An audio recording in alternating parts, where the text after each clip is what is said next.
नमस्ते, मैं अलका ठाकुर हूँ और आप सभी का अलका मेडिकल क्लासेस में स्वागत है। तो आज हम पढ़ने वाले हैं एंग्जाइटी के बारे में। अब एंग्जाइटी क्या होता है? हम लोगों को बहुत ज़्यादा टेंशन होती है हर चीज़ की, तो हमें चिंता होता है। हिंदी में एंग्जाइटी को हम चिंता बोलते हैं। कभी पढ़ाई का टेंशन हो गया, कभी पैसे नहीं है घर में, उसका टेंशन हो जाता है, कुछ करना है हो नहीं रहा है, उसका टेंशन हो जाता है, बहुत सारी चीज़ों का टेंशन हो जाता है, किसी से लड़ाई हो गई उसके बाद टेंशन हो जाता है।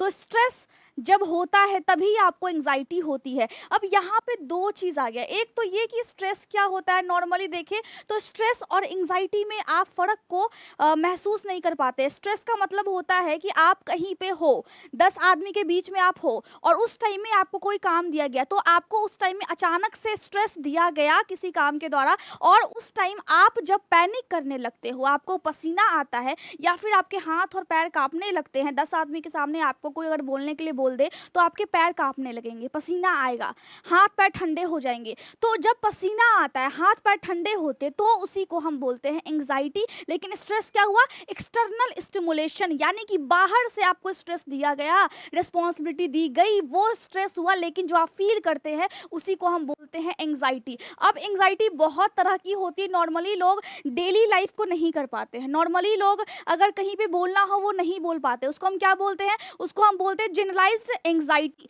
लेकिन एक और होता है जिसमें जल्दी जल्दी गुस्सा आता है, लोग पैनिक करने लगते हैं, छोटी छोटी बातों पे चिल्लाने लगते हैं स्ट्रेस की वजह से।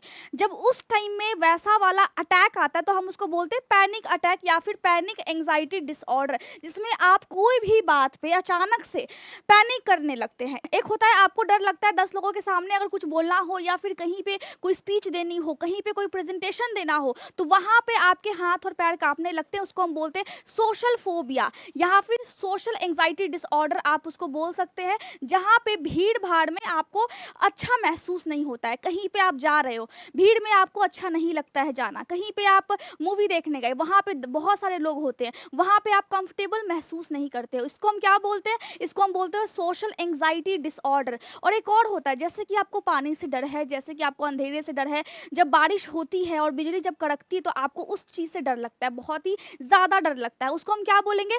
स्पेसिफिक एंग्जाइटी, मतलब किसी किसी चीज़ से ही आपको डर लगता है, सारी चीज़ों से आपको फर्क नहीं पड़ता है, तो उसको हम क्या बोलेंगे? Specific anxiety. कोई एक खास चीज़ से आपको डर लगता है, आप प्लेन में बैठते हो, आपको ऊंचाई से डर लगता है, तो उस टाइम में भी आपको एंग्जाइटी होती है, उसी को हम बोलते हैं स्पेसिफिक एंग्जाइटी, जिसमें आपको कोई खास चीज़ की वजह से चिंता हो रही है। तो यहाँ पे क्या हो गया कि स्ट्रेस तो है, लेकिन स्ट्रेस की वजह से क्या आया? स्ट्रेस की वजह से एंग्जाइटी आती है। जब एंग्जाइटी आपको होता है, चिंता जब आपको होता है, तो आपके हाथ और पैर कांपने लगते हैं, दिल की धड़कनें तेज हो जाती है, और साथ में हाथ और पैर में झुनझुनी लगेगा, या फिर वहाँ पे हाथ और पैर ठंडा पड़ जाएगा, आपकी स्किन पीला भी पड़ने लगता है। अगर डर की वजह से हो तो कभी कभी डर लगता है, कभी कभी किसी किसी को डिल्यूजन होता है, मतलब कि एक फॉल्स बिलीफ, आप एक धारणा आप लेके चलते हो कि कोई सामने वाला इंसान आपको मारने की कोशिश कर रहा है, लेकिन ऐसा होता होता कुछ नहीं है। तो उस टाइम में भी एंग्जाइटी होती है।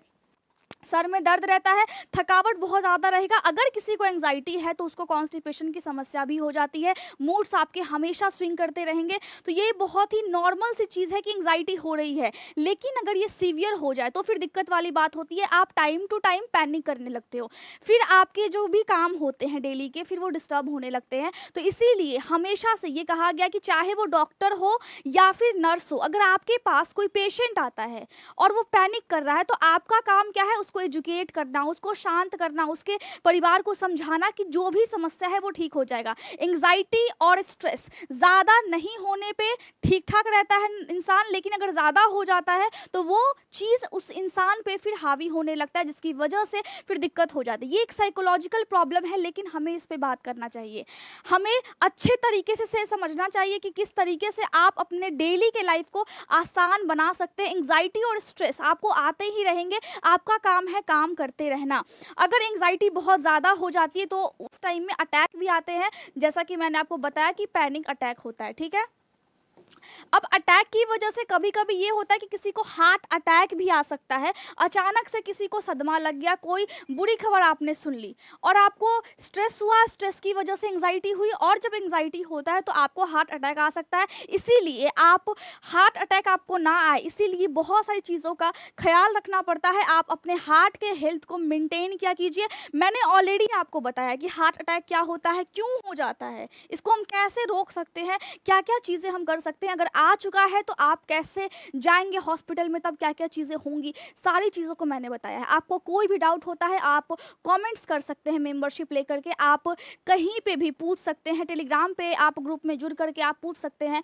आपको अच्छे तरीके से पढ़ना है और अगर मैं बोलूँ कि लाइव क्लासेस बहुत ही जल्दी से शुरू होने वाला है और अगर आप नर्सिंग के छात्र हैं, नॉर्सेट की तैयारी कर रहे हैं या फिर कोई भी छात्र है, एनाटॉमी एंड फिजियोलॉजी आपको पढ़ना है, तो आप उस क्लासेस में मेरे से डायरेक्ट सवाल पूछ सकते हैं। लाइव टू लाइव हम इंटरेक्शन करेंगे जिससे कि आपका प्रॉब्लम सॉल्व हो जाएगा। Thank you so much.